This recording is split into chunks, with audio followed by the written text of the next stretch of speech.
আসসালামু আলাইকুম সুপ্রিয় দর্শক শ্রোতা, মানবতার চোখের সাপ্তাহিক আয়োজন দুর্যোগময় আজকের বিশ্বে আপনাদের আরও একবার স্বাগত জানাচ্ছি।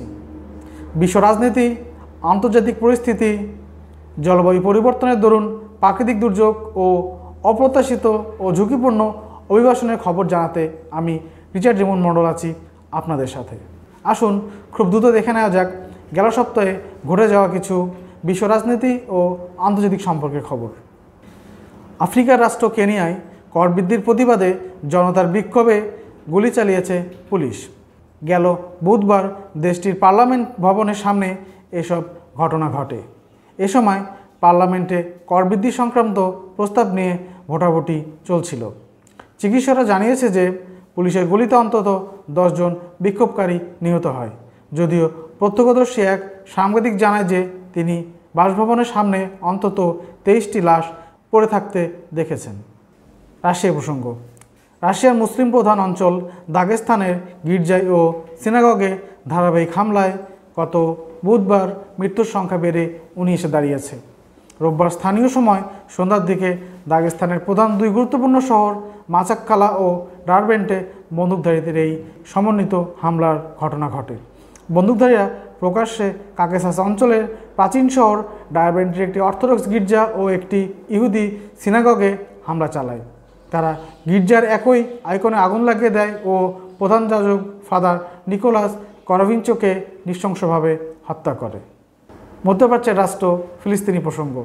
ফিলিস্তিনির ছিটমহল গাজায় ত্রাণ বিতরণ কেন্দ্র হিসেবে ব্যবহৃত একটি বৃত্তিমূলক প্রশিক্ষণ কলেজে ইসরায়েলের বিমান হামলায় অন্তত 8 জন নিরীহ ফিলিস্তিনি নিহত হয়েছে বলে জানিয়েছে স্থানীয় প্রত্যক্ষদর্শীরা। তারা জানায় যে বৃত্তিমূলক প্রশিক্ষণ কলেজটি জাতিসংঘের ফিলিস্তিনি শরণার্থী সংস্থা UNRWTA পরিচালনা করত।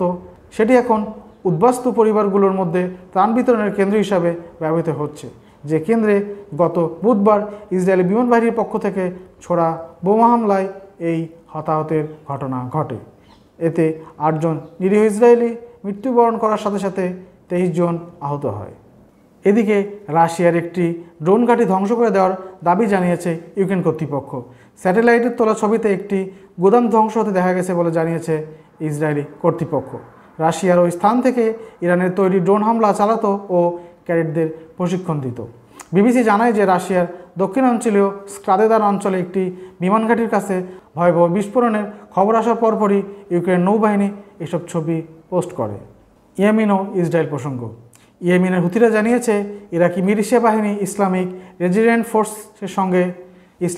রেজিস্ট্যান্স ফোর্সের সঙ্গে যৌথভাবে তারা ইসরায়েলের হাইফা বন্দরে 4টি জাহাজে হামলা চালিয়েছে। গত বুধবার যৌথ এই সামরিক অভিযান চালানো হয় বলে এক বিবৃতিতে জানিয়েছে ক্ষমতাসীন গোষ্ঠীটি। আফ্রিকার অপর রাষ্ট্র কঙ্গো প্রসঙ্গ। ডেমোক্রেটিক রিপাবলিক অব কঙ্গোর পূর্বাঞ্চলীয় ইতুরি প্রদেশের কয়েকটি গ্রামে এক সশস্ত্র গোষ্ঠীর হামলায় অন্তত 23 জন নিহত হয়েছে। গত বুধবার স্থানীয় কর্তৃপক্ষ জানিয়েছে যে সশস্ত্র গোষ্ঠী ডেভেলপমেন্ট অব দ্য কঙ্গো গত মঙ্গলবার ও বুধবার জুজু অঞ্চলে এসব হত্যাকাণ্ড ঘটায়। ডিআরএসসি সংঘাত কবলিত পূর্বাঞ্চলে সক্রিয় সশস্ত্র গোষ্ঠীগুলোর মধ্যে ব্যাপক সংঘর্ষ বিরাজমান রয়েছে। প্রিয় দর্শক, এই ছিল বিশ্ব রাজনীতি ও আন্তর্জাতিক সম্পর্ক বিষয়ক গেল সপ্তাহে ঘটে যাওয়া কিছু টুকরো খবর। এবার দেখে নেওয়া যাক জলবায়ু পরিবর্তনের দরুন প্রাকৃতিক দুর্যোগের খবর। প্রথমে চীন প্রসঙ্গ।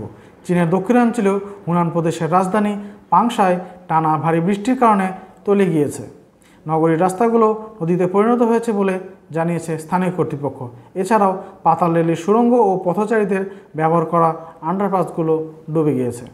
দেশটির রাষ্ট্রায়ত্ত গণমাধ্যম সিসিটিভি জানিয়েছে যে জরুরি বিভাগের কর্মীরা স্থানীয়দের রাবারের নৌকায় করে যাতায়াতের ব্যবস্থা করে দিচ্ছেন ও ডুবে যাওয়া রাস্তায় আটকা পড়া গাড়ি চালকদের উদ্ধার করছেন। দক্ষিণ কোরিয়া প্রসঙ্গ। দক্ষিণ কোরিয়ার একটি লিথিয়াম ব্যাটারি তৈরির কারখানায় আগুন লেগে অন্তত 22 জনের মৃত্যু হয়েছে বলে জানিয়েছেন স্থানীয় দমকল কর্মকর্তারা। গত বুধবার স্থানীয় সময় সকাল 10:30টার দিকে রাজধানী সিওলের দক্ষিণে হোয়াইনেসে ব্যাটারি প্রস্তুতকারক ALS-এর কারখানায় আগুন লাগে বলে দমকল কর্মকর্তারা জানিয়েছে। ইউরোপের রাষ্ট্র সুইজারল্যান্ড প্রসঙ্গ। সুইজারল্যান্ডের দক্ষিণ পূর্বাঞ্চলীয় আলপাইন উপত্যকা গ্রাউন্ডবান্দের মিক্সড শহরে বন্যার পানির তোরে ভেসে গিয়েছে অন্তত 3 জন। এছাড়াও এখন পর্যন্ত 6 জন নিখোঁজ রয়েছে বলে স্থানীয় কর্তৃপক্ষ জানিয়েছে। স্থানীয় কর্তৃপক্ষ জানিয়েছে যে গত বুধবার ব্যাপক বজ্রঝড় ও বৃষ্টিতে নদীগুলোতে বন্যা দেখা যায়। এই বন্যার তোড়ে বিভিন্ন গ্রামগুলো ভেসে যাওয়ার ঘটনা ঘটেছে বলে স্থানীয় জরুরি কর্তৃপক্ষ জানিয়েছে। সুপ্রিয় দর্শক শ্রোতা, এই ছিল আজকের মতো আপনাদের জন্য আমাদের হাতে। এরকম নিত্য নতুন খবর নিয়ে আমরা অবশ্যই খুব শীঘ্রই আবার উপস্থিত হব। ততদিন ভালো থাকুন, সুস্থ থাকুন ও নিরাপদে থাকুন এবং এরকম খবর জানতে চোখ রাখুন ফেসবুক ও ইউটিউব চ্যানেল মানবতার চোখে।